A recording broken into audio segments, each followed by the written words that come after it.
Boa tarde a todos. É um prazer enorme estar aqui junto com vocês. Há 2 semanas eu fiz parte de uma reunião com líderes principais do nosso movimento de igrejas ao redor do mundo. Trouxe saudações especiais de um irmão, William, que mora lá em Nairobi, na Quênia. Ele me deu essa camiseta aqui, então estou trazendo saudações africanas para nós. E foi ótimo estarmos juntos e pensar como que a gente pode caminhar à frente, sendo mais efetivos e tendo mais sucesso, mais êxito em ajudar esse mundo a conhecer a respeito de Cristo. Foi incrível esse tempo lá. Antes da gente continuar nosso estudo de Gênesis, vamos fazer uma oração para a gente sintonizar com Deus aqui, continuar em sintonia com Ele. Pai, muito obrigado porque o Senhor nos trouxe juntos para cantarmos, para nos lembrar do Senhor, do que o Senhor tem feito por nós. Que emocionante ouvir os irmãos compartilhando suas vidas aqui e nos ajudando, Pai. Como é bom ver uns aos outros cantando ao Senhor. Estamos aqui para te adorar, Pai, mas também estamos aqui para encorajarmos uns aos outros. Eu te agradeço por ter essa fonte de ânimo, de ver meus irmãos e nossos amigos adorando o Senhor juntos conosco. Nós te oramos e pedimos que o Senhor fique conosco nesse momento do culto também, estudando sua palavra, e te oramos isso em nome de Jesus. Amém. Vamos lá para Gênesis. Da última vez que eu tive aqui, a gente estudou sobre o plano de Deus, de se relacionar com a humanidade, construindo fé em indivíduos. Deus separa um homem, separa uma mulher, e Ele trabalha nesse homem para que ele creia, e essa fé aproxima o homem de Deus, aproxima a mulher de Deus. Ajuda eles a terem fé.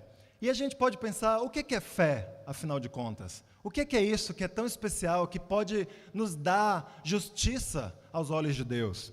A Bíblia fala em Hebreus 11, no versículo 1, que a fé é a certeza de que vamos receber as coisas que esperamos e a prova de que existem coisas que não podemos ver. É a certeza de que nós vamos receber coisas que esperamos. A gente sabe que a gente pensa muito sobre fé e pensa, Deus existe. E esse é um componente da fé. Mas o outro componente que nem sempre é tão fácil para nós exercermos, é a certeza de que nós vamos receber coisas que nós esperamos. Que nós vamos pedir a Deus coisas, Deus espera que peçamos coisas a Ele, e Ele quer que nós tenhamos certeza de que Ele quer encher nossas vidas com coisas boas. A fé é algo que precisa ser construído em nossas vidas. Não é algo que você nasce com ou nasce sem. Ela precisa ser trabalhada, ela precisa crescer, e isso exige trabalho para que a gente encha nosso coração de fé. Exige de nós uma disposição de coração para se aproximar de Deus. E da última vez a gente estudou os textos de Gênesis 12 e Gênesis 13, e a gente viu que Abraão, ele ia passando pelos lugares onde Deus o chamava, e ele ia construindo altares para Deus. Ele ia deixando marcas do relacionamento que ele tinha com Deus, nos lugares para onde ele ia passando.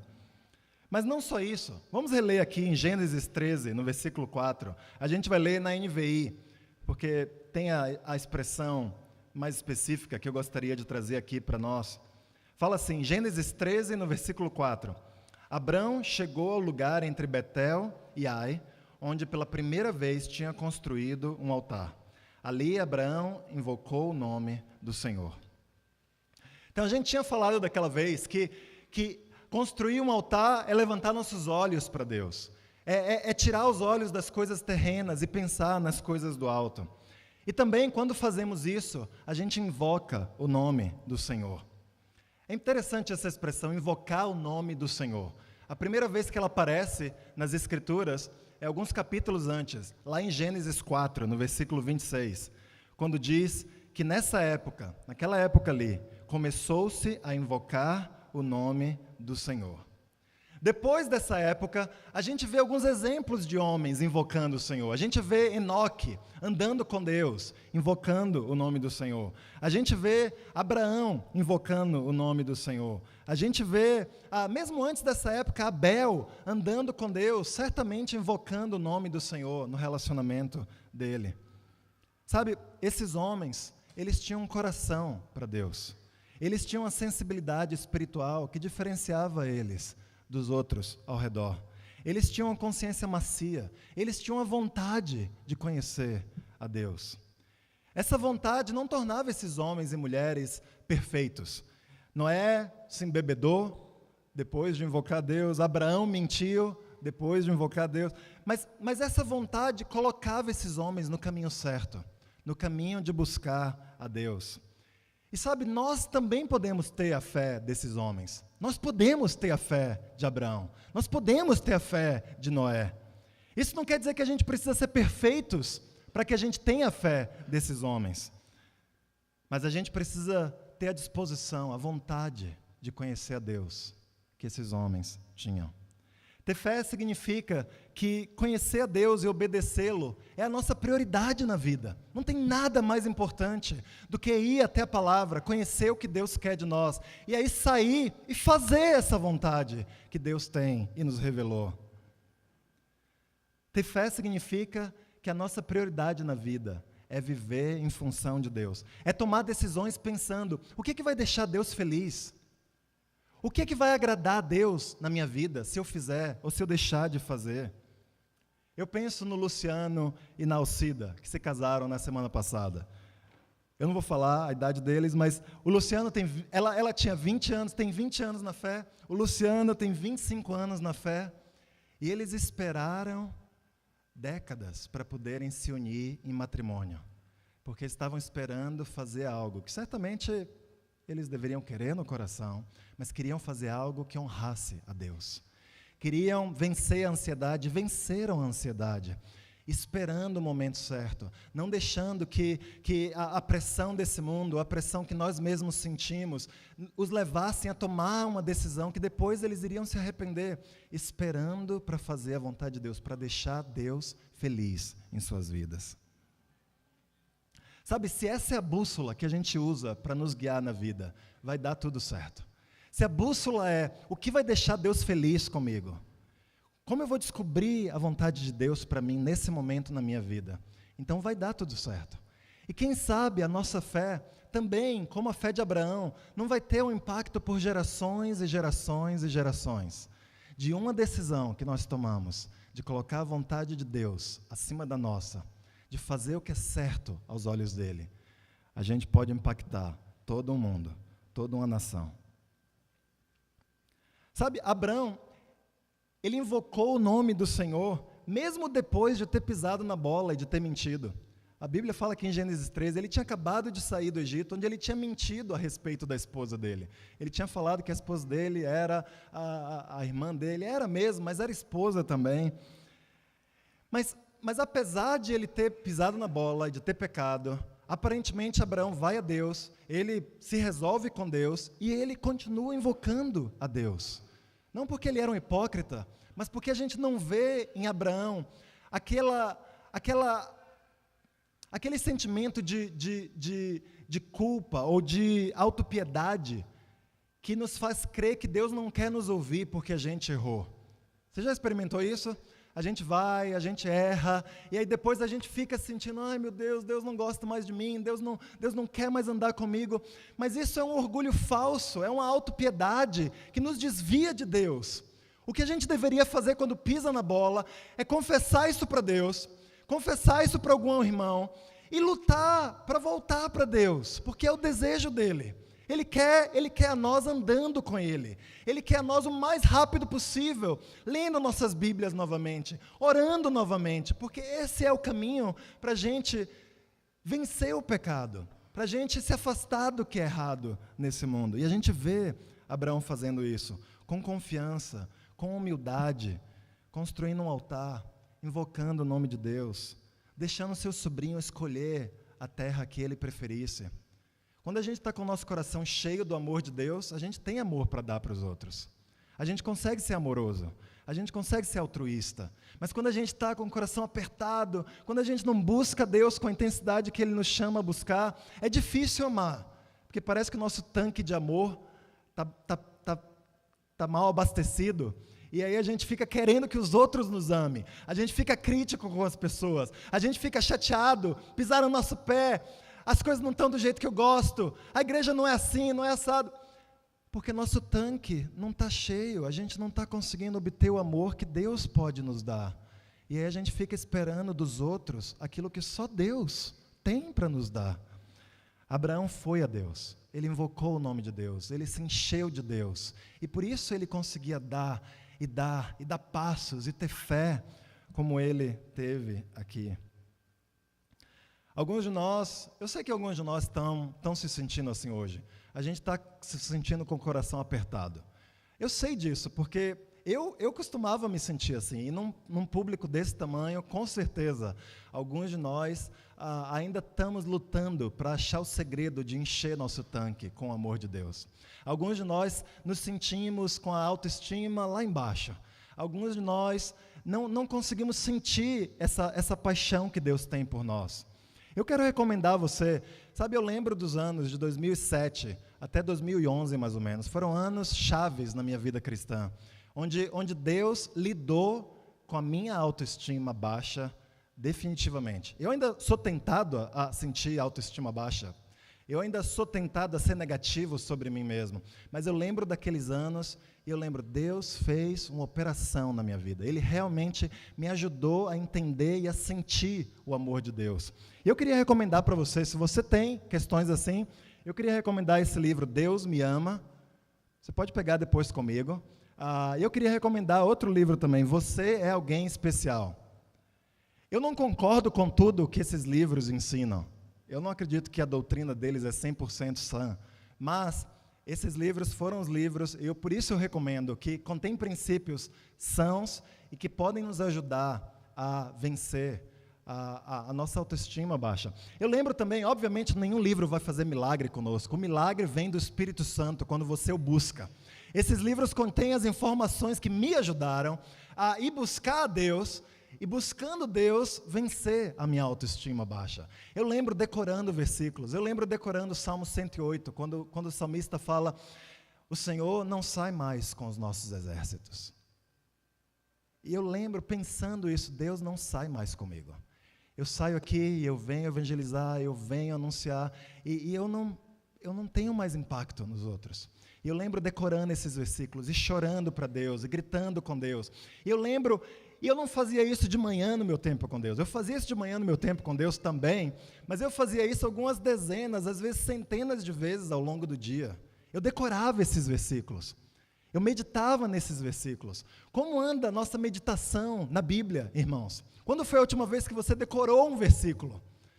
Porque é assim que a gente cresce em invocar o nome de Deus, em buscar a Deus e vencer essas lutas que Satanás fica nos tentando a acreditar.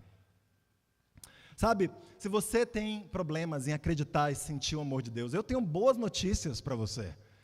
Sabe, psicólogos e estudiosos sobre inteligência emocional nos dizem que a gente pode treinar a perspectiva que a gente tem sobre a vida. É treinável a maneira como a gente olha para a vida. Esses estudiosos nos dizem que a gente pode mudar nossas crenças e nossos pensamentos. É possível mudar a maneira como você pensa sobre você mesmo, sobre como Deus pensa a seu respeito.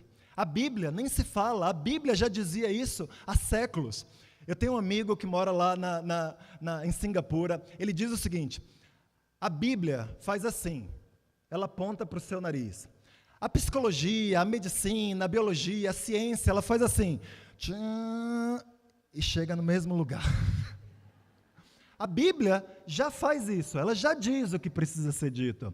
E a medicina, quando tem sucesso, e as ciências, elas fazem, roda, e chegam no mesmo lugar. Mas o que a Bíblia nos diz a esse respeito? Em 2 Coríntios 10, versículo 5, dominamos todo pensamento humano e fazemos com que ele obedeça a Cristo. Nós podemos fazer com que nossos pensamentos sejam obedientes a Cristo. É possível dominar seus pensamentos. Colossenses 3, versículos 1 e 2. Vocês foram ressuscitados com Cristo, portanto, ponham seu interesse nas coisas que são do céu, onde Cristo está sentado ao lado direito de Deus. Pensem nas coisas lá do alto, e não nas que são aqui da terra. Nós podemos elevar nossos pensamentos para as coisas do alto. Não foi isso que Abraão fez quando ele invocou a Deus? Ele não parou de pensar nas coisas aqui e olhou para o céu e para as coisas que dizem respeito ao céu? Filipenses 4, versículo 8. Por último, meus irmãos, encham a mente de vocês com tudo que é bom e merece elogios. Isto é, tudo que é verdadeiro, digno, correto, puro, agradável e decente. Sabe, como ter pensamentos positivos? Essa escritura fala que encham a sua mente com tudo que é bom, com tudo que é positivo, com tudo que merece ser pensado. Nem tudo merece ser pensado. Alguns pensamentos que nós temos, a gente precisa aprender a tirar da nossa cabeça e rejeitá-los. Como a gente aprende a pensar coisas positivas? Eu quero encorajar você a decore um versículo. Saia com ele na sua carteira, na sua bolsa, pense sobre ele várias vezes ao longo do dia, recite-o. Quando vierem os pensamentos ruins, pegue o versículo, leia-o de novo. Não acredite que só 10, 20, 30 minutos, uma hora que seja de manhã, vai ter poder para nos fazer afastar coisas que estão nos atrapalhando e que vêm conosco já há muito tempo. Vamos decorar versículos, vamos meditar a respeito das Escrituras, amém? Se você luta para fazer essas coisas e realmente está perdido, peça ajuda a um cristão mais experiente. Fale com alguém que já decorou, que já venceu algo na vida, como você fez. Imite.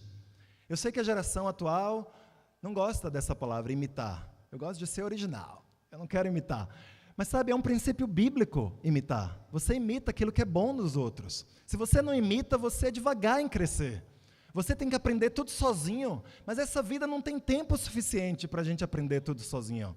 A gente precisa imitar o bom exemplo uns dos outros para a gente crescer rápido, para a gente ser rápido, mais parecido com Jesus Cristo.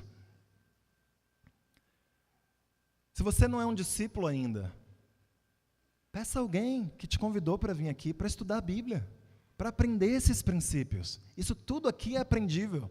Não tem ninguém aqui de nós que é super-homem ou Mulher Maravilha. Pelo contrário, a gente é tudo farinha do mesmo saco. Eu nem sei como a gente está aqui, mas eu sei, na verdade, como a gente está aqui. Alguém sentou conosco, compartilhou as Escrituras conosco, e cada um de nós decidiu obedecer. E Deus fez um milagre por meio disso. E Ele pode fazer na sua vida também, se você pedir alguém. Se você abrir uma vez na semana para sentar com alguém, estudar as Escrituras e ver o que a Bíblia ensina a esse respeito. Talvez na vida você passou por coisas difíceis, talvez você teve algum trauma, talvez sua criação foi difícil. Sabe, você não precisa ter vergonha dessas coisas. Nós somos farinha do mesmo saco. Vai ser impressionante você descobrir as coisas difíceis que tem na vida de cada um de nós aqui. Continuando aqui, depois que Abraão se separou do sobrinho dele, em Gênesis 13, a Bíblia narra, em Gênesis 14, uma coalizão de reis que foi invadir e conquistar o território onde Ló, o sobrinho de Abraão, ele estava morando. E a Bíblia fala assim, em Gênesis 14, dos versículos 11 ao 16. Os 4 reis dessa coalizão pegaram todo o mantimento e os objetos de valor que havia em Sodoma e em Gomorra e foram embora. Ló, o sobrinho de Abraão, vivia em Sodoma e por isso também foi levado como prisioneiro. E levaram também tudo o que era dele. Mas um homem escapou e foi contar tudo a Abraão, o hebreu, que morava perto das árvores sagradas que pertenciam a Manre, o amorreu. Manre e os seus irmãos Escol e Ané eram aliados de Abraão. Quando Abraão ficou sabendo que o seu sobrinho tinha sido levado como prisioneiro, reuniu seus homens treinados para a guerra, todos eles nascidos na sua casa. Eram 318 ao todo. Abraão foi com eles, perseguindo os 4 reis até a cidade de Dan. Ali, Abraão dividiu seus homens em 2 grupos, atacou os inimigos de noite e os derrotou. Ele continuou a persegui-los até Oba, que fica ao norte da cidade de Damasco, e trouxe de volta tudo o que os inimigos haviam levado. Abraão trouxe também o seu sobrinho Ló, e tudo que era dele, e também as suas mulheres, e o resto da sua gente. Sabe, aqui está uma história de um tio e um sobrinho, que tinham vivido juntos por um tempo, em algum momento tinham se separado. E Abraão estava vivendo em outro lugar, e de repente uma coalizão de 4 reis foi atacar justamente um dos reis em cuja cidade Ló vivia, que era sobrinho de Abraão. E eu fico pensando, puxa, Abraão podia ter não se importado com Ló. Foi Ló que decidiu ir lá para aquelas bandas, mas não. Abraão decidiu deixar os laços familiares falarem mais alto. Abraão decidiu ser fiel à ligação que Deus tinha estabelecido entre ele e Ló. E ele foi salvar seu sobrinho. E isso com um exército poderoso de 318 homens. Isso me faz pensar, quando eu penso em Abraão dando esse passo, isso me dá um arrepio aqui dentro. Porque eu fico pensando, quem são meus maiores heróis na fé hoje? De verdade, quem são as pessoas que me fazem chorar quando eu ouço as histórias dela e que me inspiram mais hoje?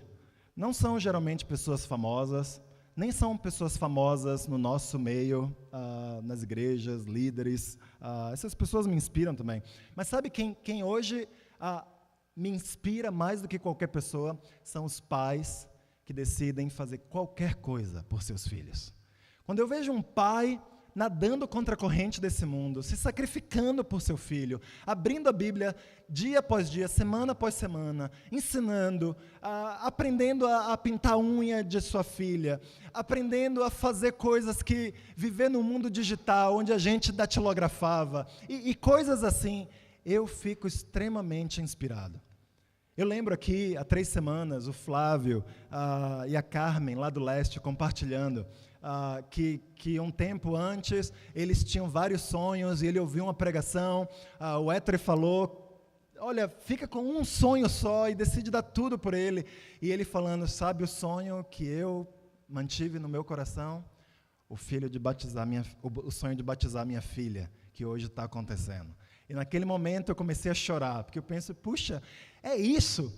Se tem algo que Deus quer de nós pais, é que a gente lembre que esses laços entre nós e nossos filhos foram dados por Deus. Deus quer que a gente seja esses guerreiros pelos filhos, por nossos filhos até o fim. E isso me inspirou tanto, ver aquele irmão concretizando o único sonho dele, o único que talvez valesse a pena ele manter no coração dele. Eu quero chamar vocês, pais de filhos mais velhos, não percam esse sonho por seus filhos. O sonho não é batizar seus filhos, o sonho é ter homens e mulheres que são quentes para Deus, que têm a chance de cometer erros que você cometeu há 20 anos, de fazer loucuras, de fazer um pouco de loucura pelo menos. Não fica protegendo o seu filho e querendo que ele faça tudo certinho, como você hoje aprendeu a fazer tudo certinho. Encoraja seu filho a ir, a errar, a tomar algumas decisões meio loucas, para que ele tenha experiências com Deus, como eu e você tivemos, e para que ele conheça Deus, como hoje eu e você conhecemos. Me inspira a pensar em Abraão, mantendo a fidelidade com os laços familiares dele. E depois dessa vitória incrível que Abraão teve, de ir lá conquistar seu sobrinho, apesar dessa vitória incrível, o que a gente vê logo no começo do capítulo 15 é Abraão tendo medo. Já aconteceu com você também? Você tem uma vitória maravilhosa e aí você fica inseguro, você fica com medo, você se pergunta, eu não sei o que fazer aqui. O fracasso testa nossos corações, mas o sucesso também testa nossos corações. E a Bíblia fala aqui em Gênesis 15, no versículo 1, depois disso, Abraão teve uma visão. E nela o Senhor lhe disse, Abraão, não tenha medo, eu o protegerei de todo perigo e lhe darei uma grande recompensa. Talvez Abraão aqui tenha ficado com medo de que os reis que ele atacou, viessem se vingar dele. E afinal de contas ele só tinha um exército de 318 pessoas. Ou talvez ele tenha ficado com medo de não ter um filho, como parece que foi o caso, quando a gente lê adiante, em Gênesis 15. Eu não sei. Eu sei que Deus apareceu para ele e falou, Abraão, não tenha medo. Sabe, Deus ele não perde a chance de encorajar Abraão. Da mesma forma que ele não perde a chance de encorajar a mim e a você. Deus ama repetir as promessas dele. Ele não tem problema de falar uma coisa 1, 2, 10 vezes, porque ele quer nos ver seguros em sua presença. O medo não vai conseguir nos impulsionar, mas a segurança de que Deus nos ama é poderosa para nos fazer arriscar, para nos fazer sair da cadeira e nos fazer viver essa vida com plenitude. Continuando aqui no versículo 5, ele fala, aí o Senhor, Gênesis 15, 5, aí o Senhor levou Abraão para fora e disse, olhe para o céu e conte as estrelas, se puder. Pois bem, será esse o número dos seus descendentes. Abraão creu em Deus, o Senhor, e por isso o Senhor o aceitou. O Senhor disse também, eu sou Deus, o Senhor, eu tirei da Babilônia, da cidade de Ur, a fim de lhe dar esta terra, para ser sua propriedade. Lendo essa escritura, uns anos atrás eu pensei, puxa, hoje à noite eu vou olhar para o céu, eu vou lembrar dos descendentes que Deus vai me dar espirituais. E eu estava aqui em São Paulo, e aí eu todo empolgado, cadê Deus? E aí aquela negritude, nenhuma estrela no céu. Eu falei, será que é a poluição? Será que é... Mas aí, em Salvador eu tentei fazer isso também, em Brasília eu tentei fazer isso. Essa semana eu ainda tentei de novo, eu mandei uma mensagem para vários irmãos ao redor do Brasil que eu conheço, por favor, tirem uma foto estrelada do seu céu. E só me veio escuridão no WhatsApp. Eu falei, puxa, a gente perdeu aqui uma ilustração de sonhar como que vai ser a nossa descendência espiritual. Mas eu fui, porque eu sou teimoso, eu fui pesquisar na internet, e os astrônomos dizem que numa noite, no interior, longe de uma cidade grande, você pode ver milhares de estrelas. Na verdade, ao redor da Terra, eles acreditam, eles dizem que há mais ou menos 10 mil estrelas que podem ser vistas. Só que não em um único lugar, mas ao redor de toda a Terra. Deus, o ponto aqui não é a gente fazer matemática ou ficar se lamentando porque a gente mora numa metrópole de 20 milhões de pessoas, mas é lembrar, sabe, Deus quer dar coisas boas para nós. Deus está reforçando a promessa para Abraão. Eu vou dar descendentes. Ele já tinha dado essa promessa para Abraão. Eu vou dar essa terra aqui para ser sua propriedade, Abraão. Ele já tinha dado essa promessa para Abraão e ele estava lembrando. O único problema aqui, no entanto, é que, apesar de haver milhares de estrelas que Abraão podia ver, naquele momento, ele não tinha um filho sequer. E ele já era velho. Ele já era senhorzinho. Se Abraão estivesse aqui no nosso meio, a gente já está reservando uma cadeira especial aqui para ele. E Deus estava falando, eu vou dar descendentes, como as estrelas que você está vendo no céu. E apesar de todas as circunstâncias, a Bíblia relata que Abraão creu. Paulo, em sua carta aos Romanos, séculos depois, ele usa esse versículo para explicar que nós também somos aceitos por nossa fé em Deus. Se nós acreditarmos nas promessas de Deus, então nós vamos ser aceitos por Deus, da mesma forma que Abraão foi aceito, por confiar e deixar sua vida ser guiada por aquilo que Deus estava chamando ele para fazer. A fé, irmãos, ela acredita no inacreditável.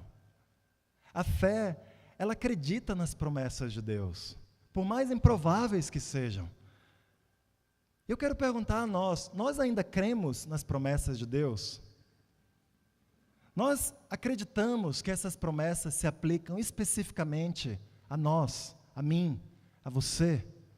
Nós ainda temos essa fé de crer que Deus prometeu e Ele vai cumprir coisas em nossa vida? A gente ainda crê que a gente pode mudar? Que se a gente é irritado, que a gente pode se tornar pessoas mansas? Que se falta amor, que a gente pode ser mais altruísta? Que se a gente tem dificuldade de perdoar, que Deus pode mudar isso em nós? Nós ainda cremos? 1 Coríntios 6, nos versículos 9 e 11, Paulo diz que não se enganem, pois os imorais, os que adoram ídolos, os adúlteros, os homossexuais, os ladrões, os avarentos, os bêbados, os caluniadores, os assaltantes, não terão parte no reino de Deus. Alguns de vocês eram assim. Mas vocês foram lavados do pecado, vocês foram separados para pertencer a Deus, vocês foram aceitos por meio do Senhor Jesus Cristo e pelo Espírito do nosso Deus. Sabe, alguns deles eram imorais, adúlteros, homossexuais, ladrões, assim como vários de nós aqui éramos essas coisas. E Deus nos mudou. E Deus não terminou o trabalho dele em nós. Deus quer continuar, qualquer um de nós pode mudar. Nós ainda cremos nisso. E nós ainda lutamos por isso, porque nosso coração está cheio de fé de que é possível isso acontecer. A gente ainda crê que o mundo um dia vai acabar. E que quando ele acabar, nós que somos discípulos de Jesus, vamos para aquele lugar que Jesus separou para nós, que Jesus guardou para nós. Nós ainda cremos nessa promessa. Nós ainda cremos que os campos ao nosso redor estão maduros, prontos para uma grande colheita, irmãos. Nossa vida mostra que a gente ainda tem essa fé. Eu lembro, algumas semanas, eu estava em casa e eu pensando, ia ter um evangelismo aqui antes do primeiro culto, e eu falando ali com a Ana, puxa, eu vou. A Ana, vai lá. E eu fui, e eu evangelizando com o Edson um pouquinho, e a gente conheceu um cara super legal, ficamos conversando lá 10, 15 minutos, esse cara veio à igreja no dia seguinte, a gente começou a estudar a Bíblia, está construindo uma amizade super legal, porque os campos estão maduros. Há pessoas passando ao nosso redor o tempo todo, que talvez oraram ontem à noite, Deus, eu quero te conhecer. Eu estou cansado de viver do jeito que eu vivo hoje. Eu quero que o Senhor se mostre para mim. A gente ainda crê que essas pessoas estão ao nosso redor, que Deus já trabalhou na vida delas. Basta a gente ir lá e colher o fruto. E colher o fruto significa amar, se envolver, se dar. Mas Deus já fez o trabalho duro de mudar os corações e de inspirar essas pessoas a buscarem a Ele. Talvez alguns aqui pensem, puxa, já foi a época de ter fé, eu já tive muita fé, você não sabe, eu já fiz muita loucura, mais do que você que está falando aí.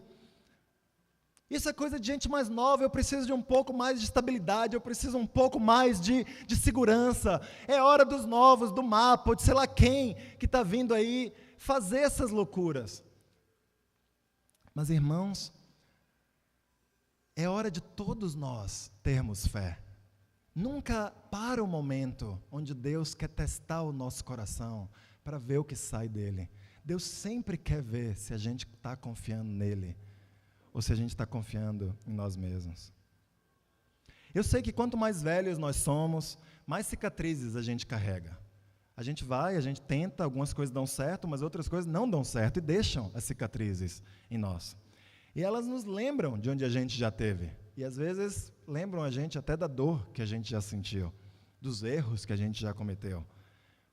Mas as cicatrizes não existem para ditar para onde nós vamos a partir de agora. A gente não pode deixar que as cicatrizes determinem o lugar e a maneira como a gente vai viver nosso futuro.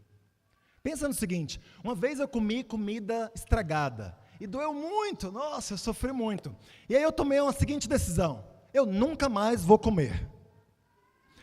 Ou então, lá na escola, eu gostava de uma garota, nossa, eu era apaixonado por ela e ela não gostava de mim.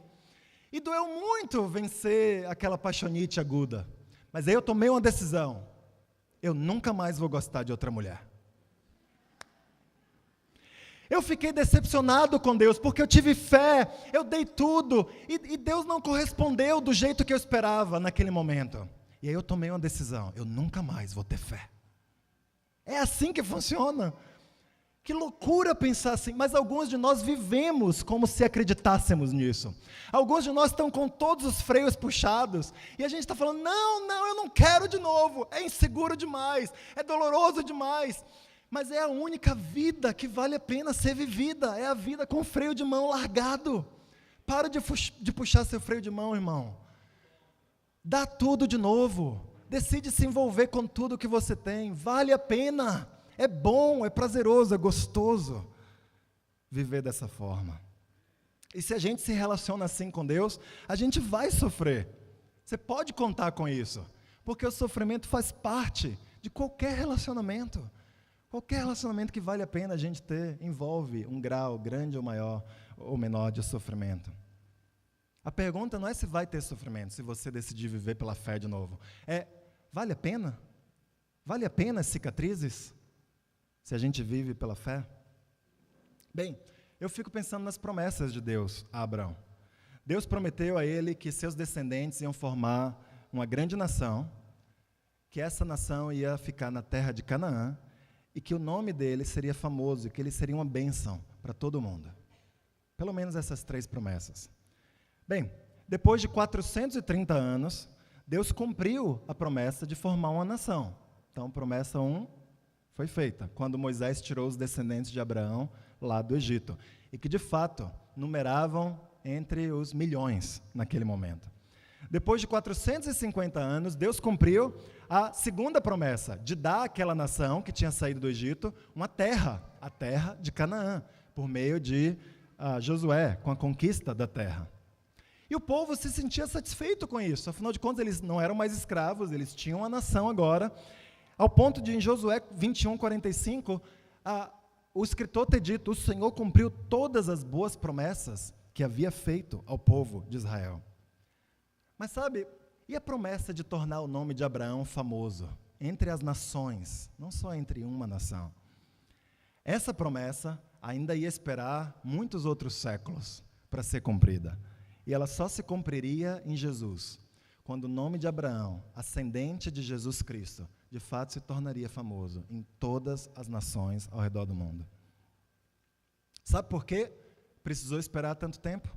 Olha o que Hebreus 11, 39 ao 40 falam. E a gente vai ler essa escritura e terminar. Porque creram, todas essas pessoas foram aprovadas por Deus, mas não receberam o que ele havia prometido, pois Deus tinha preparado um plano ainda melhor para nós, a fim de que somente conosco elas fossem aperfeiçoadas.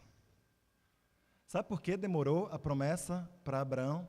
Por causa de nós, cristãos. Porque Deus queria esperar que em Cristo, tudo aquilo que aqueles homens e mulheres esperaram se tornasse uma realidade plena. E que Deus cumprisse suas promessas na vida de cada um deles. Eu pergunto a você, vale a pena crer nas promessas de Deus? Vale a pena crer, mesmo que o cumprimento de algumas dessas promessas só venha a se dar no futuro, talvez num futuro quando a gente já não esteja mais aqui?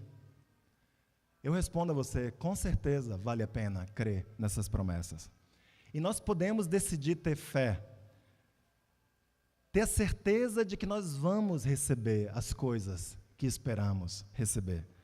Não porque nós somos perfeitos, não porque o nosso caminhar com Deus é imaculado, mas porque aquele que nos promete é digno de confiança. Deus é perfeito, que é quem faz as promessas para nós. Vamos orar juntos. Pai, muito obrigado, porque o Senhor nos promete tantas coisas. Às vezes é difícil olhar, essas promessas desafiam, às vezes, o sentido comum até. Pensar num homem velho,